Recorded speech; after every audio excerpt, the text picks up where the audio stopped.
Salut la compagnie, c'est Gilles Melon et aujourd'hui dans ma procédé critique, alors que Noël approche, je suis en compagnie de... Au cinéma, comment vas-tu? Très bien, merci à toi de me réinviter une nouvelle fois pour parler d'un film, ma foi, qui fait du bien en cette période. Ah oui, c'est un film à voir là, peu avant Noël, ou pourquoi pas le jour de Noël, réalisé par le grand Robert Zemeckis, sorti en 2004, le Pole Express ou Polar Express en VO, qui est peut-être l'un des derniers Zemeckis que je n'avais pas encore vu, alors que toi tu le connais par cœur. Et au Oui, casting, alors nous avons Tom Hanks, et aussi Tom Hanks, 6 fois, et oui, parce qu'il joue sans six oublier rôles. Tom Hanks. Sans oublier Tom Hanks, tout à fait, qui joue Oui, 6 rôles à la fois au niveau voix et aussi en capture de mouvement un petit peu, voilà. Il y a le regretté Michael Jeter, qui est mort peu après également. Et tiens, il y a l'épouse de Robert Zemeckis, Leslie Harter Zemeckis, qui joue la mère du héros et aussi la petite sœur du héros. Voilà, c'est familial, c'est un film familial jusqu'au bout.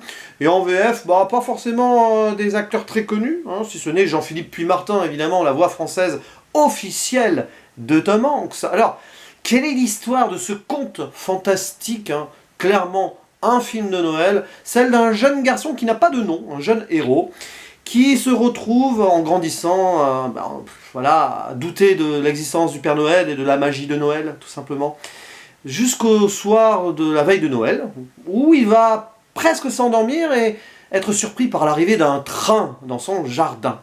Le fameux oui, Pôle Express. Eh oui, et là, il va hésiter, hein. Il va se dire, je rentre dedans, je sais pas trop, il y a le contrôleur qui est là pour lui dire, allez, jeune héros, tu montes.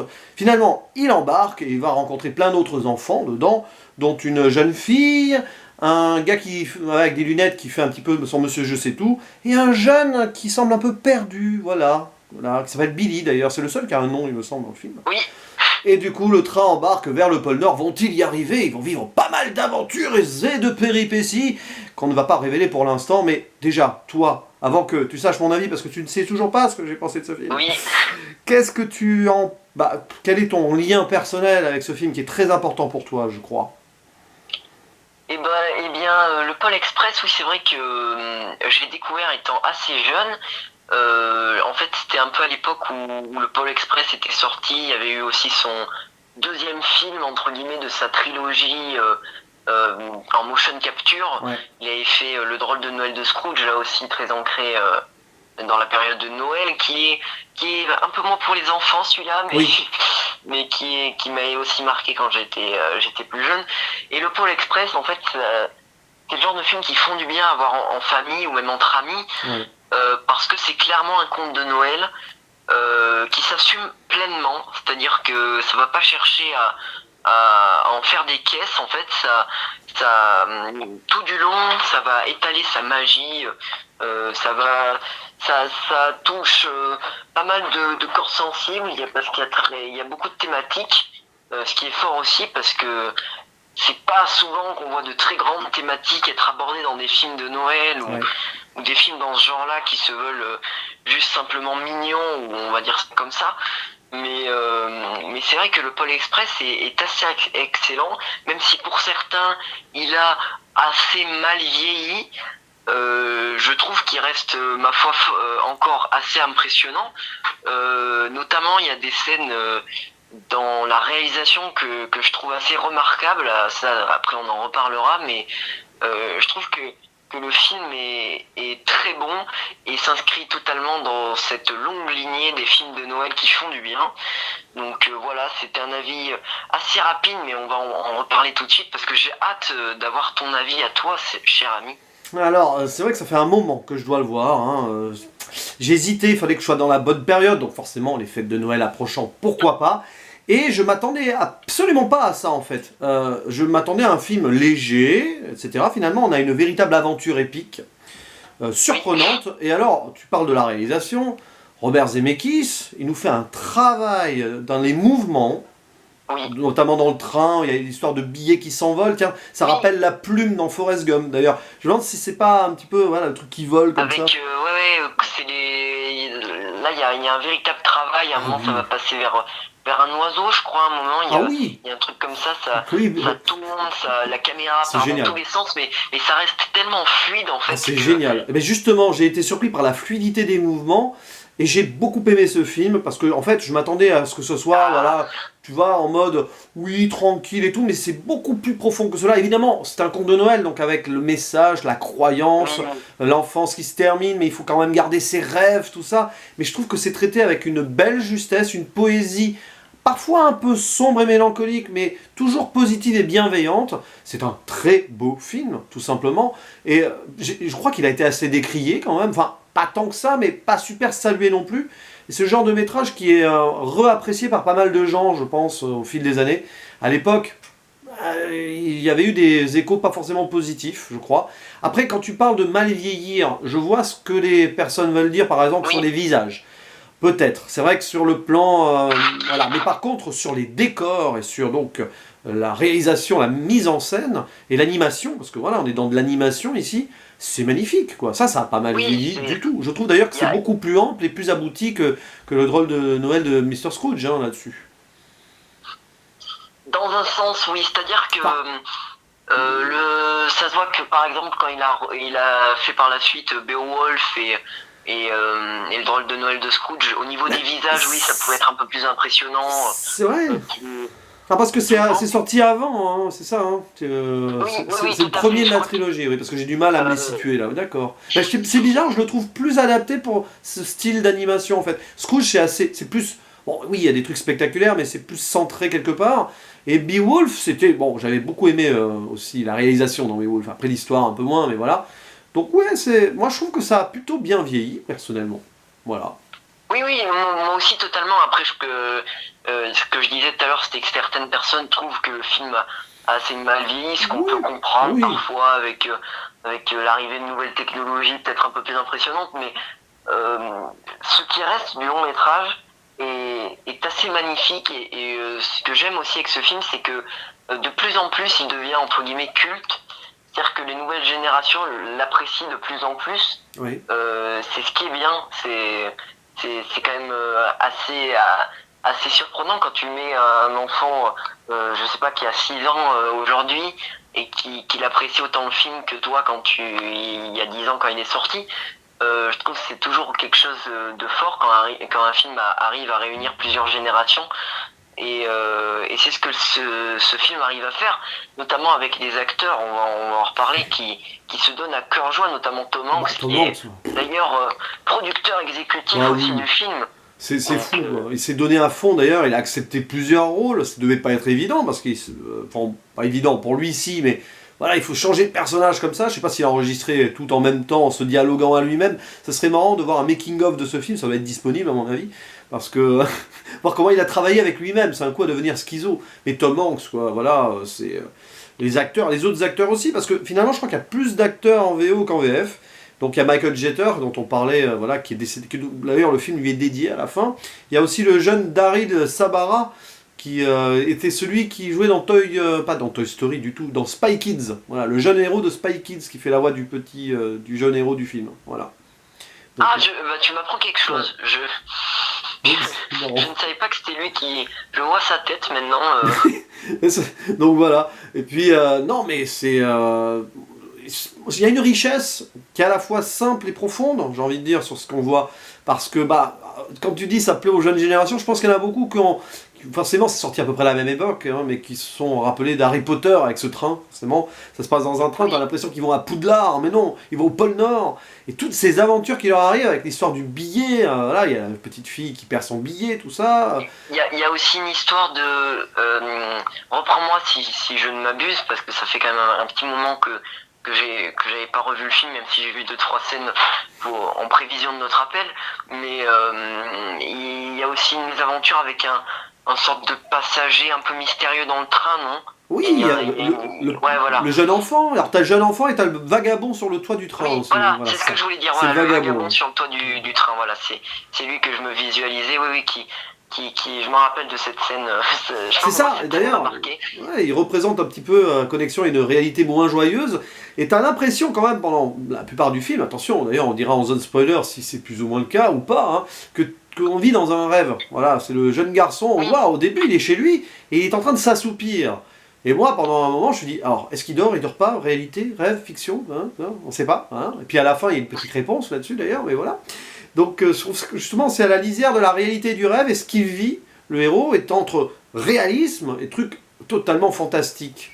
Et c'est ça que j'aime bien parce que il y a un bel équilibre là-dessus.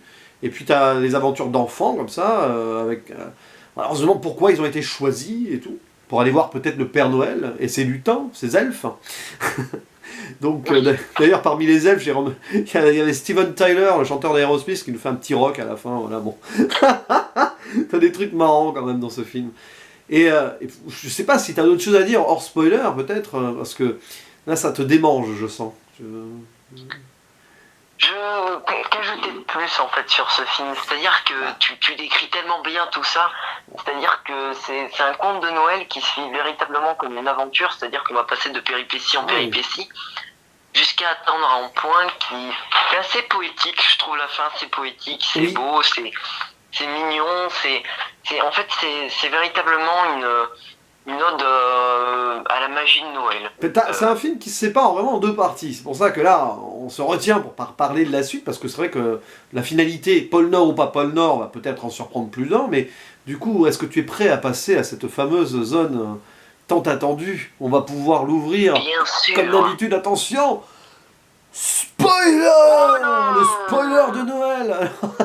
Donc oui, déjà dans le train, quand même, j'ai évoqué vite fait dans le casting et tout, enfin dans les personnages, il y a ce petit garçon à un moment qui semble tout seul, isolé, c'est pas qu'il ne croit plus à Noël, c'est qu'il l'est oublié pour Noël, le petit Billy.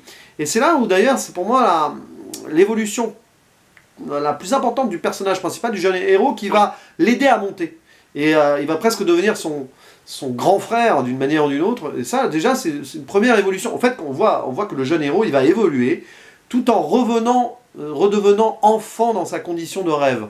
Il y a un destin croisé avec lui-même, j'ai un peu l'impression. Je ne sais pas si tu es d'accord avec moi sur le fait que, bah oui, il est devenu grand, donc Noël et tout, il va continuer à grandir quand même, tout en se rappelant de cette magie. La voix narrative qu'on entend au début, c'est lui adulte, qui n'a pas oublié ce qu'il a vécu, tout en étant devenu la personne qu'il est devenu. Enfin, voilà, moi je trouve ça très beau. Oui, c'est vrai que c'est très beau, et oui, tu fais un parallèle très intéressant sur le fait que du coup, il va apprendre à grandir tout en gardant entre guillemets son âme d'enfant, parce que c'est pas parce qu'on grandit que forcément on va perdre tout ce qui a fait la magie de quand on était plus jeune, ou quoi que ce soit, et c'est ce qui est assez beau. Et ouais, tout ce parallèle qui fait un peu le grand frère avec ce personnage qui est assez mystérieux au début, puis qui à la fin c'est très mignon quand tu vois qu'il est enfin heureux, et bref, en fait, ce qui est beau avec ce film, c'est que au-delà d'être un véritable conte de Noël, c'est là aussi un véritable un parcours initiatique pour le personnage qui va évoluer en même temps que nous, en quelque sorte. Je trouve que c'est un film qui peut faire du bien aussi à certaines personnes qui voilà, à des moments de fête, ont un peu perdu leur magie de Noël, entre guillemets. Et je trouve que c'est un très beau film. C'est un très beau film qui mérite d'être vu par tous. Oui, voilà, c'est ça. C'est que même si vous avez un coup de blues, là, les fêtes de Noël, bon, voilà, c'est le genre de film qui peut redonner un petit coup de boost, quand même. Ça, voilà, il peut y avoir le côté nostalgique, et puis voilà, le fait d'aller de l'avant quand même. Et la magie de Noël, elle est en chacun de nous, puis elle est au quotidien, finalement. Hein, c'est pas forcément que le jour de Noël. Et puis alors, l'arrivée au pôle Nord. Bon, entre-temps, il glisse sur une patinoire et tout, c'est magnifique. Et il y a plein d'aventures avec le train. Et puis arriver au pôle Nord, c'est la féerie, mais en même temps, ils sont perdus dans les jouets, encore des aventures. Et puis ils se battent un petit peu, entre guillemets, hein, ça reste quand même bon enfant pour être l'enfant choisi qui aura le premier cadeau de Noël, du Père Noël qui apparaît, etc. Avec cette histoire de grelot. Le grelot qui fait pas de bruit quand tu crois plus à Noël, mais qui fait du bruit quand tu crois à Noël. Je sais pas si c'est en rapport avec le conte L'enfant au grelot qui existe, hein. Je sais qu'il y a eu un film d'animation aussi là-dessus. Je sais pas si c'est en lien, mais voilà le symbolisme de la magie de Noël auquel on croit ou qu'on ne croit plus. Voilà, c'est ce petit grelot qu'on retrouve à la fin du film, d'ailleurs, qui fait du bruit que pour le jeune héros. Et c'est vrai que c'est quelque chose qui est bien trouvé, je trouve déjà. Il faut le souligner, l'idée est bien trouvée du grelot. Et voilà, c'est un petit élément qui fait, entre guillemets, encore plus le charme de ce film, je trouve. Ouais, c'est ça. Puis, après, t'as tout le final. Hein. Le Père Noël Oui, oui, bien apparaît. sûr. C'est un peu. Le Père Noël apparaît, qui est joué par, à votre avis, qui est-ce? Par Michael Jackson? Non, bien sûr. Par Tom Hanks. Tom Hanks. Oh, oh, oh, je suis Tom Hanks. T'imagines un peu l'idée. Non, mais voilà, oui, c'est le Père Noël qui apparaît comme c'est le boss final de la quête initiatique du jeune héros qui enfin se retrouve face à ce bonhomme qui pensait imaginaire et il reconnecte avec cette réalité en retrouvant ses amis, dont celui qui est un peu pénible avec ses lunettes, mais qui lui aussi apprend. Tout le monde apprend hein, dans cette histoire. Et après, c'est le voyage retour avec composté sur le billet. Oui. Le mot magique qui est... Et oui, avec, comment on appelle cet le appareil pour poinçonneur. composter les billets, Ah, voilà. C'est ça, et puis il poinçonne le mot qui représente voilà, ce qu'ils ont gagné de cette aventure. Et il poinçonne très vite, hein. Il faut le souligner. Je pense qu'il y a un record mondial à faire hein, là-dessus. Il y en a qui s'entraînent au Rubik's Cube, lui c'est au poinçonnage. Oui, c'est... Il tourne le billet d'une telle habilité, tac, tac, tac, tac. Et puis alors d'ailleurs un petit message tout subtil féministe, un petit moment quand même, c'est la petite fille là du coup qui elle se voit dotée du rôle de leader pour la suite. Et oui, parce que oui, les petites filles peuvent aussi rêver de devenir des meneuses, des chefs d'état, je sais pas trop quoi et tout. Donc ça aussi il y avait ce petit message là subtilement glissé à la fin. Voilà.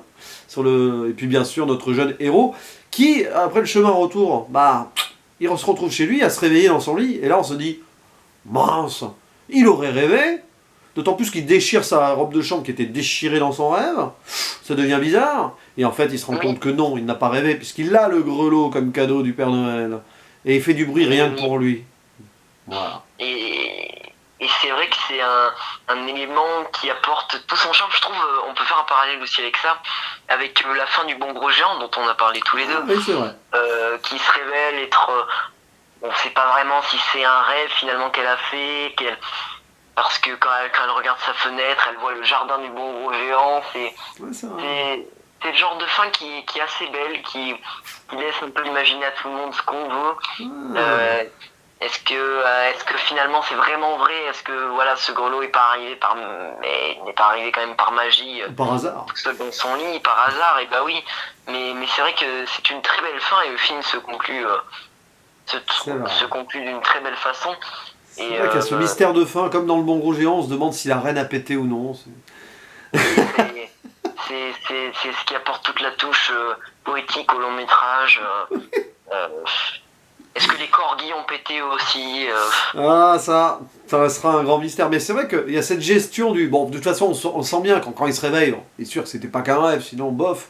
Mais j'aime bien cette petite gestion de l'entre-deux en se disant, tiens, on se pose la question, puis avec la voix narrative derrière qui dit, bah oui, je n'ai jamais oublié la magie de Noël, et moi, le grelot, je l'entends, même si les gens autour de moi ne l'entendent pas. Voilà, c'est un adulte qui est devenu ce qu'il est, donc un adulte complet et tout, mais qui garde son esprit d'enfant. C'est un petit peu ça, ce beau message d'ailleurs. Gardez votre esprit d'enfant, même si vous avez 40, 50, 70 ans. L'important, c'est voilà, garder cette touche-là. Parce que la magie n'a pas de raison de disparaître comme ça non plus, même si la vie est dure. D'autant plus d'ailleurs quand on se retrouve dans des périodes comme ça, pas évidentes. Voilà. Oui, bien sûr. C'est sûr que... Bon. C'est sûr que c'est un film, voilà, je le redis, qui peut faire du bien à tout le monde et qui est vraiment bien, qui est très bien mis en scène, voilà, on en parlait déjà tout à l'heure, qui est assez fabuleux et qui restera, je pense, un long moment dans l'esprit populaire de Noël. Et du coup, on va refermer la zone spoiler. Et du coup, on parle de ce film fabuleux et tout, sa musique aussi, qui est co-composée par Monsieur Silvestri quand même. Il l'a composé avec un autre compositeur connu, hein, Alan Silvestri, pardon, avec Harry Gregson Williams. Et alors, il y a un moment, il y a une musique, et ça c'est anecdote, qui me rappelle la musique d'Édouard aux mains d'argent. Voilà, de Danny Elfman. Et j'étais là, je dis, ah bon? Voilà, je peux pas vous la fredonner là, mais il y a 3-4 notes comme ça. Donc voilà, si vous avez retrouvé cette même ressemblance, n'hésitez pas à le dire en commentaire. La musique, la chanson sur les chocolats chauds, voilà, bon. Ça va, c'est pas parti en trop de chansons non plus, heureusement. Non, heureusement, c'est bien condensé, on va dire. C'est ça. C'est-à-dire que ça en fait pas trop. Ça en fait pas des caisses. C'est voilà j'ai pas trop surligné ce point quand on en a parlé, mais le film n'est pas indigeste malgré Non. qu'il traite de plein de choses, Non, qu'il non. se passe plein de choses. Le film n'est pas du tout indigeste et Ouais. il fonctionne très bien. Mais d'ailleurs, c'est marrant parce qu'à un moment, la chanson des chocolats chauds et tout, avec en plus la musique qui rappelait Edouard Main d'Argent, donc Danny Elfman et tout, je me suis dit, tiens, ça va faire Charlie la chocolaterie dans un train, mais bon, non, finalement, ça va, ça reste quand même. Mais bon, c'est très bien, Charlie la chocolaterie aussi, hein, évidemment. Oui. D'ailleurs, il faudra que je lise le roman d'origine, probablement pendant les fêtes. Voilà. Pour pouvoir ensuite revoir le film, pourquoi pas. Mais en tout ou les films, parce qu'il y en a eu plusieurs. Mais voilà, donc pour en revenir à ce Pôle Express, conclusion, mon cher ami. Alors là, ta note et tout, alors là, je pense que ta note, elle est haute. Et oui, bah la note, ça va être facile à placer. Je vais mettre si je pouvais, je mettrais un entre-deux, mais je vais donner un fabuleux 8 sur 10. Ah, 8 sur 10 quand même. Qui se rapprochera, je pense. Là, tu vois, ça m'a donné envie de le revoir. Si je le revois un peu plus, qui pourrait se rapprocher du 9 sur 10.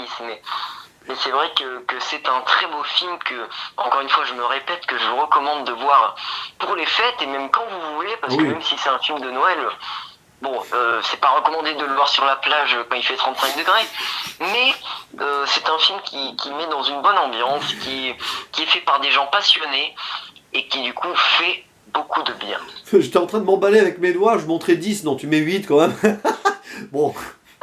Ouais, bon, moi je vais mettre 8. Voilà, moi je mets un bon 8 sur 10. Même s'il peut y avoir des choses, voilà, le personnage du petit à lunettes à un moment, voilà, mais bon, c'est normal qu'il soit là aussi pour une raison, voilà, qu'on va pas expliquer parce qu'il faut aller dans la zone spoiler pour ça. La musique est très belle, les chansons, voilà, bon, mais ça reste un film bien équilibré que j'ai largement préféré la première partie dans le train, faut l'avouer. Mais même le final et tout, voilà, qui retombe très bien sur ses pattes. C'est un des meilleurs Zemeckis des années 2000 et post-2000, du coup, franchement, voilà, de mémoire. Bien oui, et puis c'est vrai que voilà, c'est très réussi et on peut vous le recommander d'autant plus puisque on s'est fait carotter Sacrée Sorcière pour la fin d'année, donc rabattez-vous sur le Pôle Express. C'est ça. Oui, Sacrée Sorcière, je suis même pas sûr qu'on l'ait au cinéma maintenant, hein. Enfin bon, ça, on verra bien. Et puis, tout ceci aussi pour nous réjouir d'une chose, c'est qu'on aura son Pinocchio aussi. Ah, Pinocchio. Et ben si ça se trouve, après je ne sais pas à quel point en est le développement de Pinocchio, mais on pourrait peut-être se retrouver avec 2 films de Zemeckis en 2021. Ah, c'est possible, hein, il me semble. Alors, je sais pas s'il a été annoncé pour 2021, mais en tout cas, le Pinocchio et donc a été confirmé, et ça sera, à mon avis, fort passionnant connaissant le monsieur. Oh, oui, ça c'est sûr. En tout cas, voilà, on profite de cette vidéo aussi pour vous souhaiter de bonnes fêtes de fin d'année. Voilà, prenez soin de vous. Prenez soin de vous, profitez bien de vos familles, profitez bien de ces fêtes de fin d'année qui nous font à tous le plus grand bien. Oh oui, puis, on en a besoin. Je te remercie fortement de m'avoir réinvité pour parler d'un très bon film.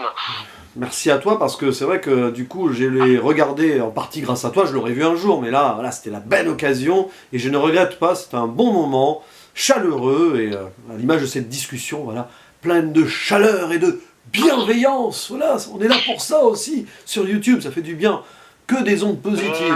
Hein. Ça fait du bien D'ailleurs, c'est toujours un plaisir de faire des vidéos tous ensemble, des lives comme le tien, celui de Noël, qui arrive. Bon, au moment où nous tournons cette vidéo demain 17h, mais voilà. On ne sait pas quand est-ce qu'elle sortira, mais pub pour le live, allez le voir. La vidéo, voilà, le live aura déjà eu lieu, probablement, sauf ennui technique entre temps, parce que cette vidéo sortira après le live. Mais allez voir le live qui est déjà sorti, du coup. Il était bien, hein, ce live. Hein. Il était fort sympathique. Mais où sommes-nous, mon cher Jules? Nous sommes dans Tenet. Ah oui, voilà, on revient en arrière. On a pris le Pôle Express à l'envers. Mon Dieu, mais où on va aller? Au pôle Sud. Non.